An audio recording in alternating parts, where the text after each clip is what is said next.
Good evening, dear students. We discuss speed of sound wave in medium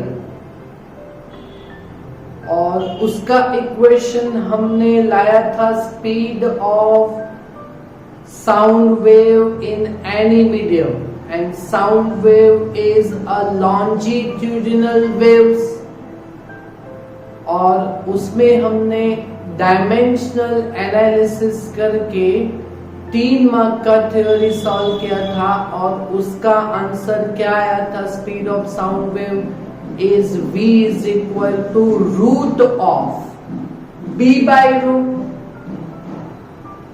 और यहाँ पे जो b था वो चैप्टर नंबर 9 आपने स्टडी कर लिया है ना स्कूल में. ओके तो चैप्टर नंबर 9 में आपने मॉड्यूलस स्टडी किया था, bulk modulus, volume stress by volume strain, volume stress that was pressure P और divide by volume strain that is delta V by V study किया हुआ है and rho that is density, rho that is density of that medium. अगर air में ये speed air में अगर ये साउंड वेव प्रोपोगेट होता है तो speed depends on density of that medium. Okay okay fine. तो इसके बेस न्यूटन ने एक फॉर्मूला डेराइव किया था कि साउंड वेव का स्पीड, ये जो इक्वेशन में है तो उसमें न्यूटन ने ये बोला था कि यहाँ पे जो बल्क मॉड्यूलस है वो प्रेशर बनेगा. That is called Newton's formula for speed of sound wave. तो वो इक्वेशन क्या आएगा तो v is equal to root of bulk modulus की जगह पे प्रेशर आएगा p. तो वो कैसे डिराइव करेंगे तो वो आपको एक सिंपल वे है तो वो समझना है. फाइन.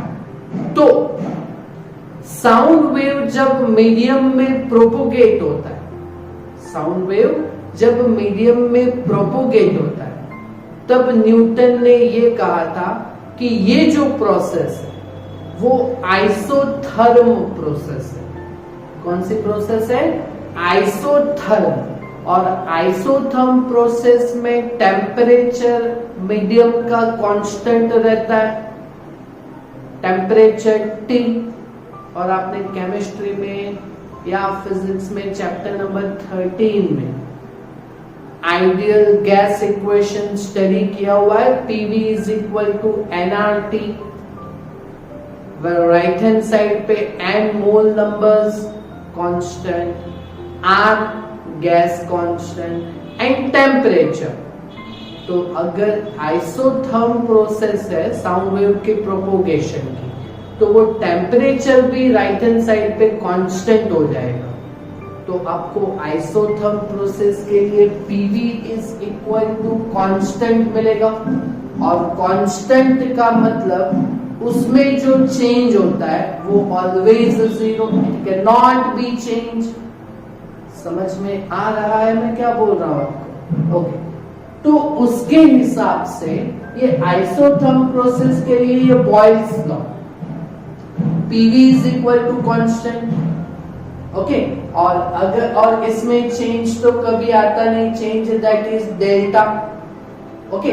तो अगर मुझे इसमें चेंज मतलब कि डेल्टा वाला पोर्शन लेना हो तो मैं ऐसे लिख सकता हूं delta of PV that is equal to delta of constant, delta of constant. और इसमें चेंज तो आता नहीं है. ओके मतलब यहाँ पे इज इक्वल टू 0 आएगा कि कांस्टेंट कभी चेंज नहीं होता तो change in constant that is 0. Okay. और यहाँ पे जो डेल्टा है वो दोनों के साथ हम P के साथ पहली बार क्या करेंगे P के साथ डेल्टा मल्टीप्लाई करेंगे तो V को ऐसे ही रखेंगे. ओके. तो ये स्टेप बाय स्टेप करें. ओके तो ये डेल्टा पहले P के साथ ले लेते हैं ओके, तो क्या बनेगा, तो delta P into V plus, अब क्या करेंगे हम, P को ऐसे ही रखें और V के साथ डेल्टा ले लें। ओके, तो P ऐसे ही, तो डेल्टा V हो जाएगा। ये समझ में आया। और राइट हैंड साइड पे तो कांस्टेंट है, उसमें चेंज कितना होता है, 0। ओके, तो यहां से हम किसका इक्वेशन, न्यूटन्स फॉर्मूला, न्यूटन ने ये बोला था कि बल्क मॉड्यूलस की जगह पे प्रेशर आएगा। ओके, तो यहां से प्रेशर P को हम सब्जेक्ट बनाएंगे। तो पहले क्या करेंगे, P डेल्टा V को सब्जेक्ट बनाते हैं।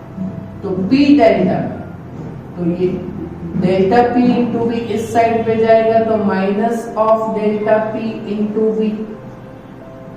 ओके, तो P is equal to pressure will be minus of delta P into V divide by delta V। Okay, तो pressure P is given by minus of delta P, और ये जो numerator में है V, वो डिनोमिनेटर टू डिनोमिनेटर में जा सकता है, तो delta V by V। Okay, और अगर आपने चैप्टर नंबर 9 स्टडी किया हुआ है, तो volume stress F by A that is pressure, और divide by volume strain, divide by volume strain, divide by volume strain that is delta V by V। तो उसको हम बल्क मॉड्यूलस B बोलते हैं। ओके, तो यहां से आपको क्या मिला कि pressure P that is equal to ये bulk modulus B, that is equal to, that is bulk modulus B। पढ़ा हुआ है ना आपने ये, पक्का।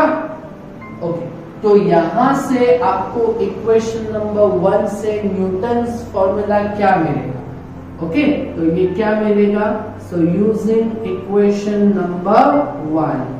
ओके, तो that is using equation number 1, तो V इज इक्वल टू वर्गमूल B बाय रो की जगह पे ये क्या आएगा, P बाय रो आएगा। समझ में आया आपको ये। Okay, so this is Newton's, this is Newton's formula. It is Newton's formula for speed of sound wave in meteor. Clear? 2 marks के लिए ये एग्जाम में आ सकता है, आपको समझ में आया, कंप्लीट कर लोगे। ओके, तो इसी इक्वेशन के बेस न्यूटन्स फॉर्मूला को यूज करके हम speed of sound wave in air medium यहां पे प्रूव करेंगे। ओके, तो यहां पे क्या क्या बोला हुआ है कि estimate speed of sound in air. Okay, speed of sound in air,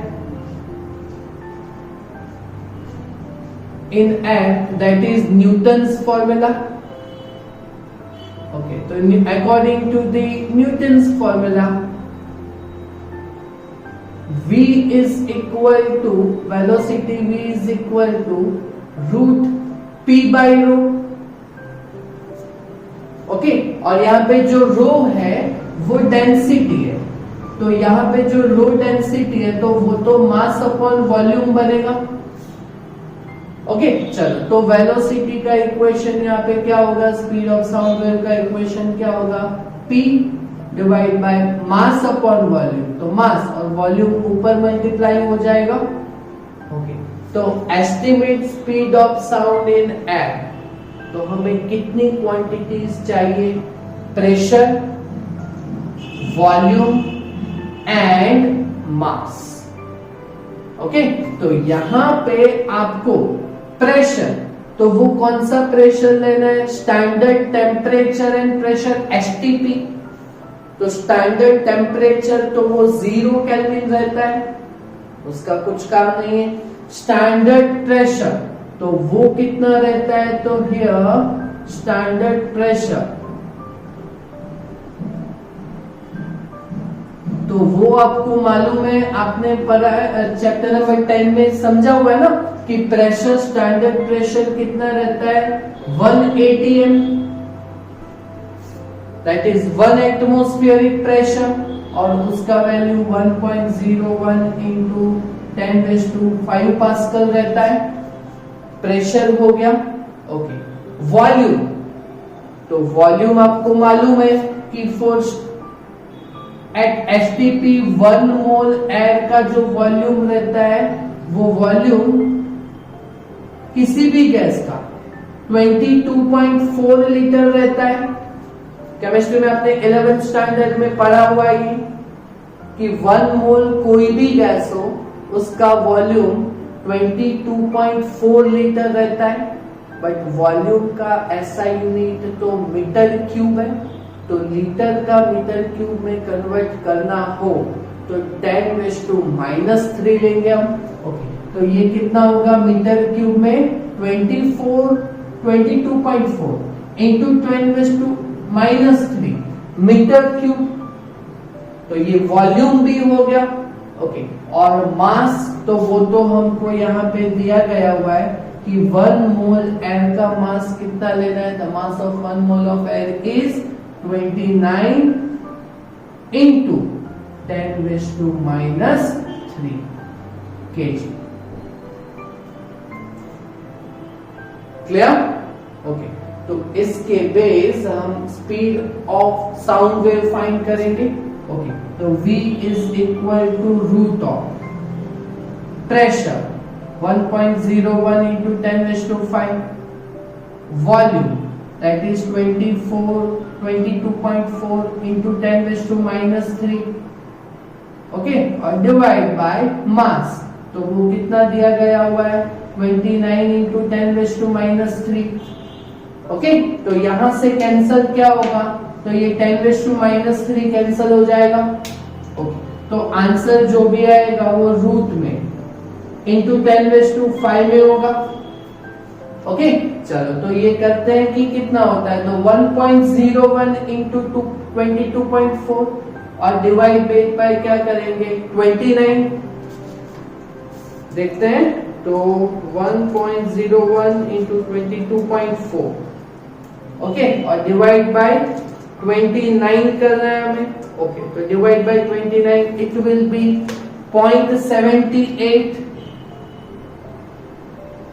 okay, अभी क्या करेंगे हम, तो ये इसका रूट भी करना है, 10⁵ है ना, तो यहाँ पे 5 डिजिट्स निकाल देते हैं हम, काट लेते हैं हम, तो यहाँ पे तो 1 2 78, तो यहाँ पे और 10⁵ रहेगा, तो ये यहाँ पे कितना होगा 78,000 लिख सकते हैं हम।